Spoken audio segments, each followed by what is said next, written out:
Welcome guys to a brand new video. My name is Dosty, and if you haven't checked out my other content over on my YouTube channel, make sure to do that.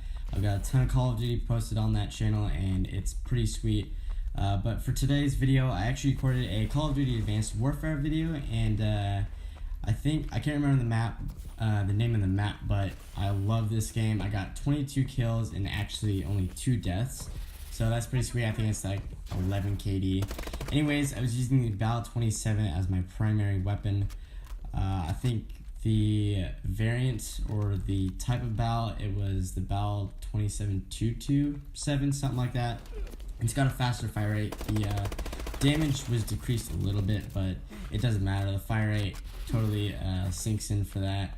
Kind of substitute for it. But I had an amazing run on this match. We were playing team deathmatch, and yeah, it was pretty sweet. 22-2. That's a great KD. I recently just bought Advanced Warfare from GameStop the other day, and I played a little bit of it. I've already prestiged once, once you prestige for the first time, you actually get a pretty sweet armor set with an Xo and a bunch of new weapons. I actually got the IMR or something like that. It shoots like a beam of red beam or something like that. It's really cool. But you get a full armor set once you prestige. So I've already prestiged already, and it's pretty sweet. Now I have to prestige again. I'm rank, I think I just played a match and I'm already rank 7. Prestige 1, rank 7. So it's pretty sweet. My team does end up winning in this match, so we do pretty good. I love the Bal. As you can see right there, it's quite easy to take out people, especially if you have the quick draw and the quick draw. There is quick draw, stock, and I think I usually have the suppressor on the Bal only when I'm in a free-for-all match. It's always good to have a suppressor on really any weapon when you're in a free-for-all match, because you don't want people to know where you are. That also goes for really any game type in Call of Duty, whether it's team deathmatch, especially if you're in a search and destroy or demolition. It's good to have a suppressor on. You don't want people to know where you are. But I have quick draw, stock, and extended mags equipped on my Bal-27. So yeah, it's Bal-27-223 custom. That's what it's called, or just Bal-27-223. But yeah, it was fun. I loved it. Now, I haven't played a whole lot. Obviously, I've already prestiged once, but I haven't played a whole lot of the esports matches. I know there's, a bunch of custom matches. There's standard matches. There's the esports. And then there's the hardcore. You can customize your hardcore. I don't think you can. I'm not totally sure if you can play hardcore right from the play online menu, but I'm quite positive you can. You can in Call of Duty Black Ops 3. You can in really any Call of Duty that has hardcore.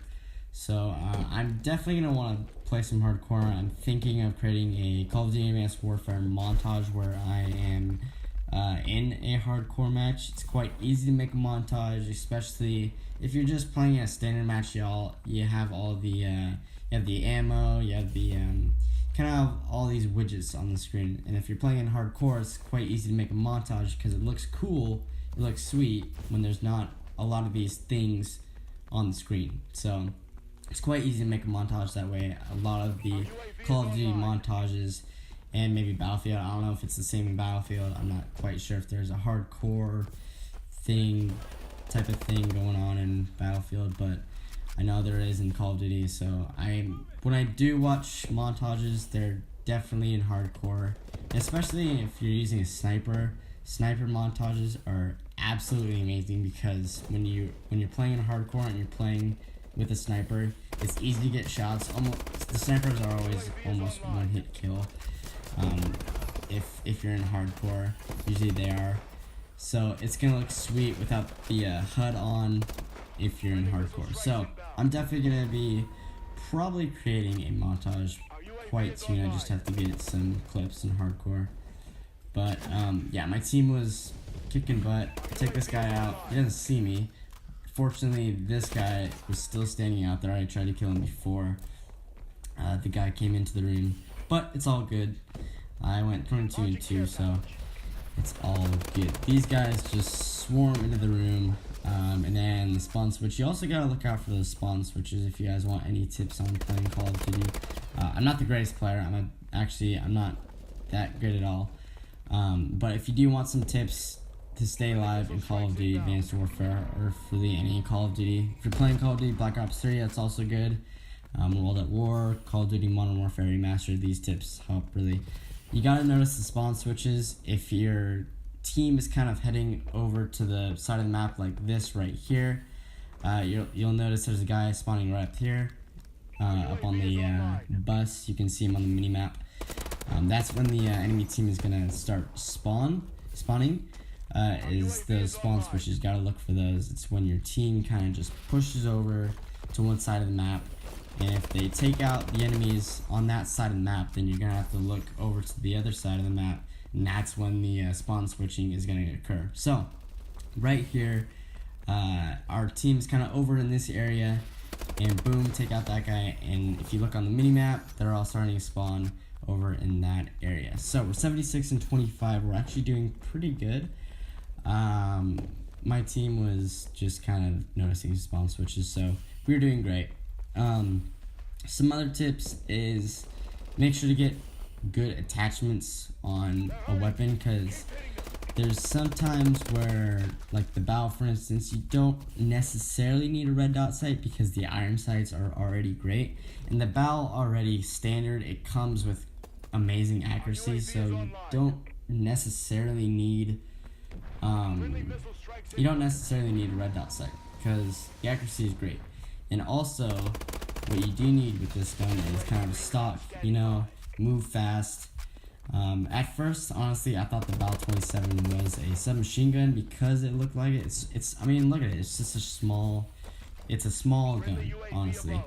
And it just looks like a submachine gun. But I found it in the assault rifle class, and I'm like, that's kind of weird. Doesn't matter. It plays out great. It gets me kills. So, stock, you're gonna want to have it on. That's my class setup. I've got the Warbird, the aerial assault drone, and the UAV, the UAV, trusty UAV. You gotta have that. The UAV, I've equipped speed, so it kind of tracks the mini-map faster, tracks those people faster, the enemies. And the Warbird, I just have that AI control. I don't control it anymore. It actually gets me kills right off the bat, right as I call it in. And the aerial assault drone, as you can see right here, I have equipped the rockets, and it does pretty good. I don't think you can make it AI controlled. I'm not totally sure, but it's with the rockets, it does great. So we're wrapping up the video, coming to an end. I get the final kill cam right here. Boom. I actually missed that guy. Get that guy and then get that guy. It doesn't show the final kill cam for some reason, but it's all good. We got the victory, 137. We did amazing. If you guys enjoyed that video, make sure to check out the other content on my YouTube channel. Like the video, and I will see you guys in the next video.